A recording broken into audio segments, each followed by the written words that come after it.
Assalamualaikum warahmatullahi wabarakatuh. Perkenalkan, nama saya Tahiat Purhakiki dengan NIM 2235580. Mahasiswa Prodi Manajemen Fakultas Ekonomi Bisnis Universitas Primagraha.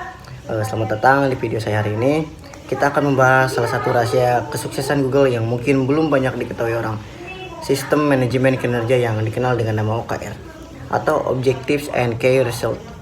Google sebagai salah satu perusahaan teknologi terkemuka di dunia tidak hanya dikenal karena inovasi dan teknologi canggihnya, tetapi juga karena cara mereka mengelola karyawan dan mendorong kinerja tinggi.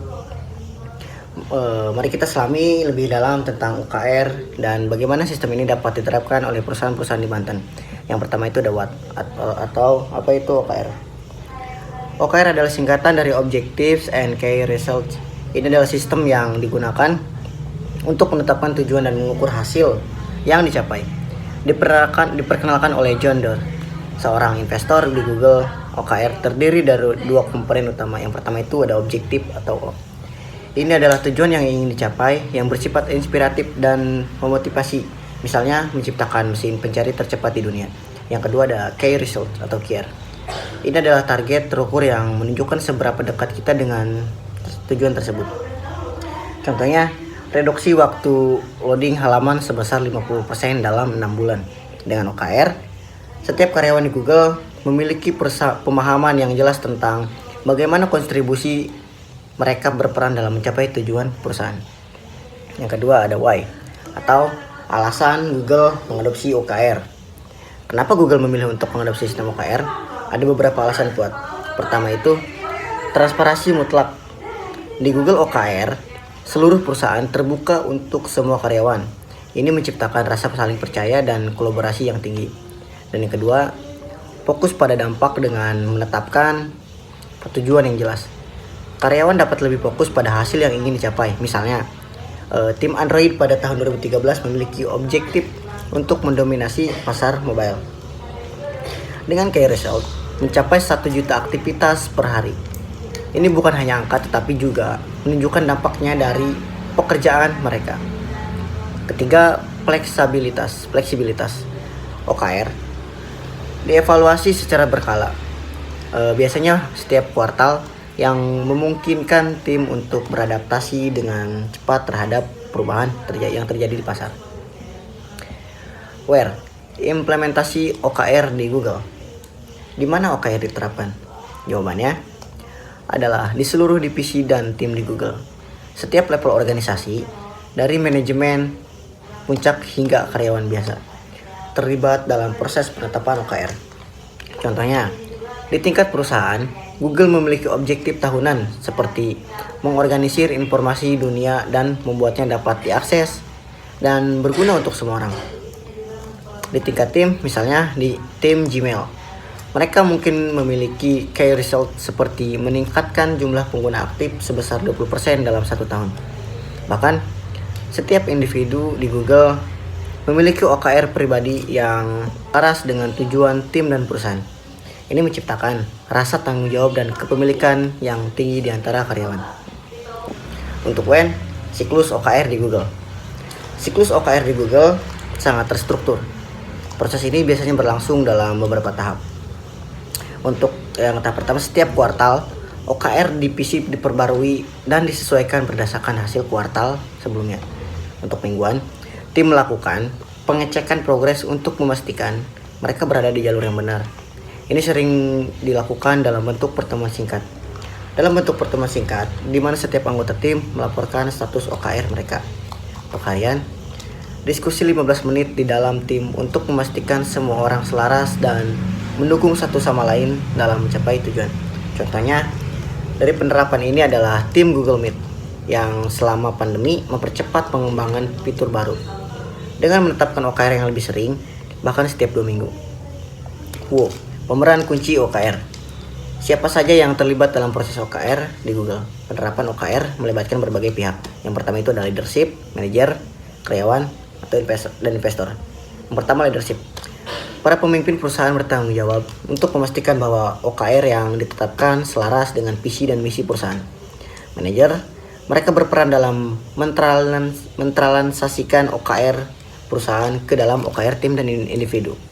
Untuk karyawan ini di semua level terlibat dalam proses ini dengan sekitar 70% OKR berasal dari bottom up yang mendorong rasa kepemilikan dan tanggung jawab. Terakhir ada investor seperti John Doerr yang terus memantau hasil dan memberikan masukan untuk perbaikan. Inilah yang membuat OKR menjadi sistem yang hidup dan dinamis, bukan sekedar dokumen statis. Ada how, mekanisme eksekusi. Bagaimana Google menerapkan OKR untuk mencapai kinerja tinggi. Ini adalah contoh-contohnya dalam prosesnya, dalam langkah-langkah dalam prosesnya. Ada 5. Yang pertama itu ada ambition setting. Yang kedua cascading. Ketiga tracking. Keempat grading. Dan kelima learning. Yang pertama ambition setting. Tim menetapkan objektif yang ambisius namun realistis yang dapat memotivasi seluruh anggota tim. Yang kedua ada cascading. OKR diturunkan dari level perusahaan ke tim dan individu, memastikan semua orang bergerak ke arah yang sama. Ketiga ada tracking. Google menggunakan alat internal untuk melacak kemajuan OKR secara real time, sehingga semua orang dapat melihat status terkini. Keempat ada grading. Untuk grading, di akhir periode, setiap OKR dinilai dengan skala 0 sampai dengan 1, di mana 0 berarti tidak mencapai target dan 1 berarti mencapai target sepenuhnya. Yang kelima ada learning, dan terakhir itu, setelah evaluasi, tim melakukan postmortem untuk menganalisis apa yang berhasil dan apa yang tidak, tanpa menyalahkan individu. Contoh sukses dan dari penerapan ini adalah tim Google Cloud Platform atau GCP, yang pada tahun 2022 berhasil meningkatkan market share mereka sebesar 300 basis point berkat penerapan OKR yang efektif. Untuk pelajaran perusahaan Banten, apa yang bisa dipelajari oleh perusahaan-perusahaan di Banten dari penerapan OKR di Google? Di sini ada beberapa poin pentingnya, itu ada 4 tentang demokratisasi goal, measure what matters. Yang ketiga ada file fast, dan keempat transparansi. Yang pertama dulu kita demokratisasi goal. Libatkan semua level karyawan dalam proses penetapan tujuan. Ini akan menciptakan rasa kepemilikan dan tanggung jawab bersama. Yang kedua ada measure what matters. Fokus pada 3 sampai dengan 5 key result yang benar-benar penting untuk mencapai objektif. Jangan terlalu banyak menetapkan target agar tidak membingungkan. Ketiga ada fail fast. Jika tidak mencapai key result, anggap itu sebagai belajar.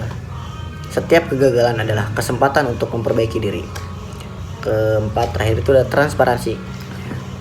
Bagikan OKR lintas departemen agar semua orang tahu apa yang sedang dikerjakan oleh tim lain. Ini akan meningkatkan kolaborasi dan sinergi. Untuk UKM di Banten, Anda tidak perlu memiliki fasilitas seperti Google untuk memulai menerapkan OKR. Anda bisa memulai dengan OKR sederhana. Yang pertama ada objektif, tingkatkan penjualan online. Ada key result pertama dan key result kedua. Yang pertama itu luncurkan website dalam 1 bulan. Yang keduanya latih tim digital marketing dalam 3 bulan. Seperti yang dikatakan Eric Schmidt, mantan CEO Google, OKR adalah DNA produktivitas Google. Untuk penutupnya, OKR atau pesan-pesannya, OKR telah membawa Google dari startup kecil menjadi raksasa teknologi yang kita kenal sekarang. Sekarang giliran kita untuk mengadaptasi prinsip-prinsip ini dalam bisnis kita sendiri. Fokus pada outcome, bukan output, kolaborasi, bukan kompetisi.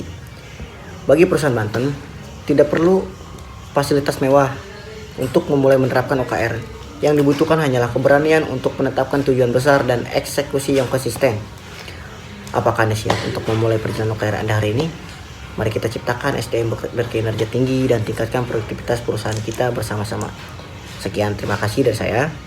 Kurang lebihnya mohon maaf. Wassalamualaikum warahmatullahi wabarakatuh.